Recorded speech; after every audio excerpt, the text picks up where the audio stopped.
En este breve video vamos a analizar, aunque sea parcialmente, un documento publicado por el Consejo Pontificio para la Promoción de la Unidad de los Cristianos. Este es un documento ecuménico. Como todo el mundo sabe, ecuménico quiere decir universal. Es la búsqueda de la unión tanto doctrinal como moral, como intelectual, de todas las iglesias, tanto católicas como cristianas. Para entender un poco este tema debemos ponerlo en contexto. Los cristianos son la mayoría de las iglesias que no comulgan con todas las doctrinas, con Roma y con las iglesias dependientes de la parte occidental de Europa, que se llaman católicas. Así que el diálogo ecuménico cristiano se realiza generalmente entre bloques de opinión de las iglesias orientales con las iglesias occidentales. Este ha sido un proceso muy antiguo, muy complicado, lleno de sangre, lleno de tinta y lleno de muchísimos errores.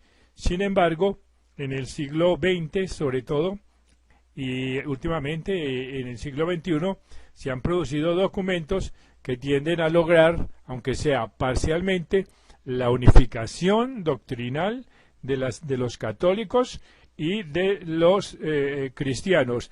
Como se sabe, hay más de 1.200 sectas diferentes de cristianos, pero ya están siendo agrupadas en foros, en concilios y en consejos que han dialogado, como dijimos, en el último siglo. Afortunadamente, la buena noticia a este respecto, ya que el ecumenismo puede utilizarse y analizarse de muchas formas diferentes, se fue publicado en el año junio del 2020 un documento que se llama El Obispo y la Unidad de los Cristianos, o sea, un vademecum ecuménico, donde dice que son los obispos los responsables de manejar a nivel de todos los feligreses toda la información correspondiente a la unidad de los cristianos. Es un documento muy serio y trata de ser una respuesta, si no definitiva, casi definitiva, a los intentos por lograr una unión de los cristianos y de los católicos. Habla de la promoción del ecumenismo dentro de la Iglesia Católica, de cómo hay que renovar las estructuras ecuménicas a nivel local y regional. Habla de la dimensión ecuménica de la formación de los laicos, de los seminaristas, de los clérigos, de los laicos, y el uso de los medios de comunicación y las páginas web de las diócesis para publicar todos los resultados y todos los documentos que se publiquen con estos temas. En la parte 2 del documento, la Iglesia Católica en sus relaciones con los otros cristianos se enfoca el ecumenismo desde varias formas. Primero se habla de un ecumenismo espiritual, que es aquel que se logra mediante la oración conjunta de personas de diversas iglesias. Y se habla de un diálogo de la caridad, del diálogo de la verdad y el diálogo de la vida.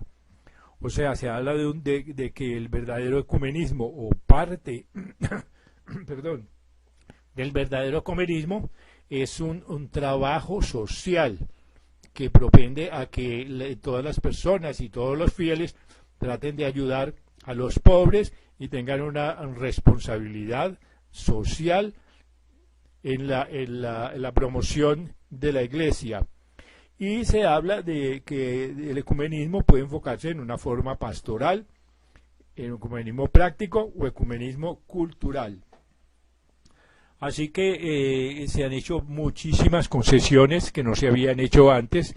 Por ejemplo, se permite la administración de los sacramentos a personas que no están dentro de los credos católicos, apostólicos y romanos. También se permite compartir las iglesias a sacerdotes de diferentes credos religiosos, y se anulan las excomuniones que que se han producido a lo largo de la historia, en las diferentes reformas que ha habido en este proceso de división de la Iglesia. Así que vemos pues que este documento hace muchas recomendaciones prácticas que vamos a citar en este momento. Una de ellas es la de familiarizarse con el directorio ecuménico y emplearlo. Otra es nombrar un delegado diocesano para el ecumenismo. Establecer una comisión ecuménica diocesana. Así que el directorio ecuménico propone que cada diócesis tenga una comisión encargada de fomentar las dimensiones ecuménicas y promover el nombramiento de encargados de la animación y la coordinación ecuménica a nivel parroquial. Se quiere pues hacer esto un proceso democrático donde participe toda la feligresía.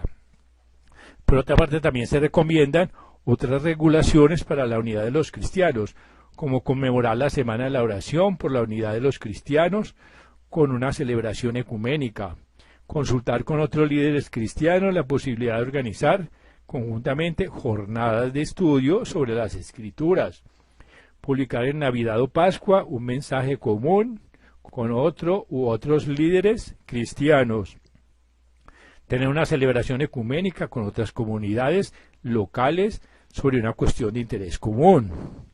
Además, se proponen animar a los sacerdotes o agentes de pastoral a que oren regularmente con otros ministros y responsables cristianos.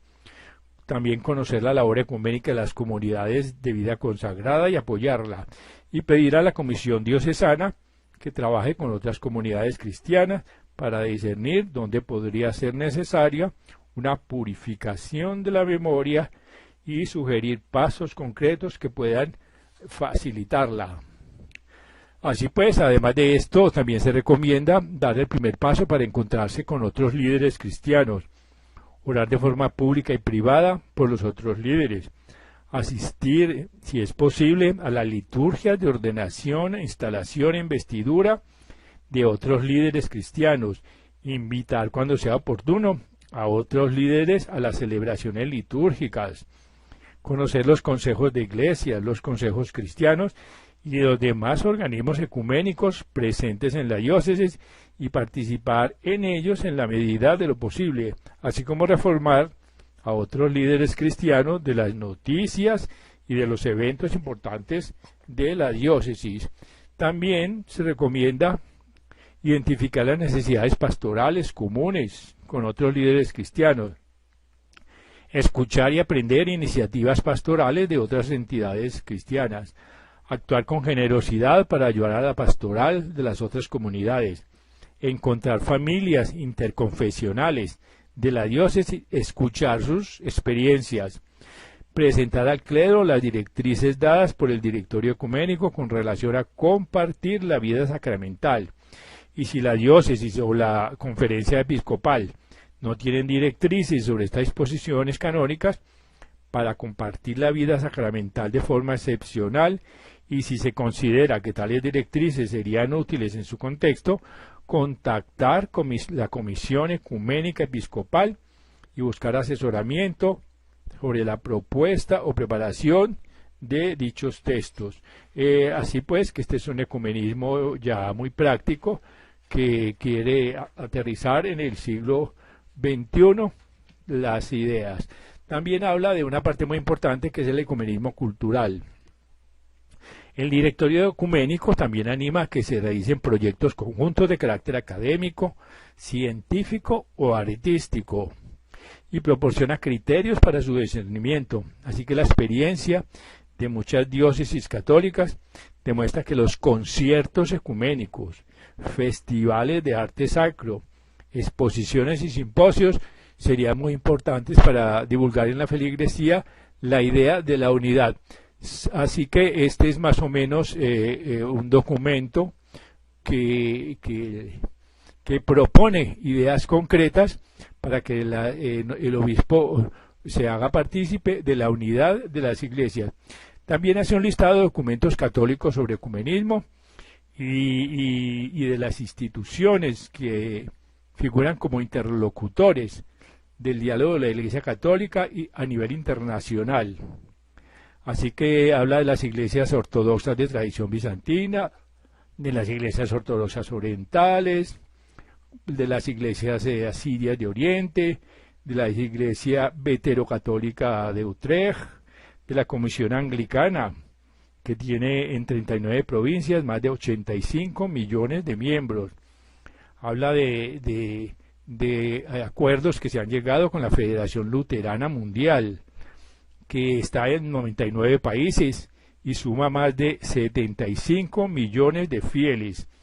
Y por otra parte, también se han hecho tratados con la Comunión Mundial de Iglesias Reformadas, con el Consejo Mundial Metodista, con la Alianza Mundial Bautista, que alberga 46 millones de miembros, con los Discípulos de Cristo, con el Movimiento Pentecostal, con la Alianza Evangélica Mundial, con el Ejército de Salvación, y por último, con el Consejo Mundial de Iglesias, creado en 1948, y que abarca a casi 500 millones de personas, con 350 iglesias, cuyos miembros se cuentan entre los ortodoxos, luteranos, reformados, anglicanos, metodistas, bautistas, evangélicos, pentecostales, iglesias unidas e independientes, que representan, como ya dijimos, más de 500 millones de cristianos de todos los continentes en 110 países, y con el Foro Cristiano Mundial, y por último con la Unidad de Iglesias Pentecostales de Europa. Así pues, existe muchísima documentación, muchísimas instituciones que han hablado y seguirán hablando sobre el tema de la unión de ecumenismo. Este documento pues es una buena noticia que esperamos que sea difundido y que se ponga en práctica en todos los continentes donde existen los cristianos. Como decimos, es la mejor noticia que le pudo pasar al tema del ecumenismo. Sin embargo, existe el tema del ecumenismo a nivel oficial. No es el único tema ecuménico que está en boga en estos momentos. Como todos sabemos, en el mundo hubo una revolución del Internet, hubo una revolución en las comunicaciones, hubo una revolución global, ecuménica, de las religiones, en el sentido que hoy en día cualquier persona puede hacer los estudios que quiera en cuestión de religiones comparadas. Así que esta unidad que ya han logrado más o menos los católicos y los cristianos ya la prepara a la Iglesia cristiana para intercambiar opiniones con otras religiones. Por ejemplo, con el judaísmo, con el islamismo y ¿por qué no?, con las religiones orientales, que son el budismo, el hinduismo, etcétera, etcétera. Así que esto ya son movimientos de avanzada que hacen que los cristianos estamos más al tanto de la posible unidad de todas las religiones. Sin embargo, como dicen muchas personas, lo que realmente unifica las religiones es el esoterismo. No nos olvidemos que todas las religiones del mundo tienen dos enseñanzas, una exotérica para el público general y otra que era la esotérica. Digo era porque ya terminó, porque ya se volvió pública, ya se democratizó por Internet y era toda la metafísica universal. Ese estudio de la metafísica es lo que une realmente todas las religiones a nivel doctrinal. Pero antes de llegar allá hay que llegar a un estudio más concreto de todo, de qué es lo que unifica, qué es lo que hace una unidad todos los libros religiosos del mundo, como el Sagrado Corán, como los Sagrados Vedas de la India, como la misma Cábala judía, que es la madre de la religión judeocristiana y que tiene mucho que decir en materia de unión, tanto espiritual como doctrinal, en el diálogo judeocristiano.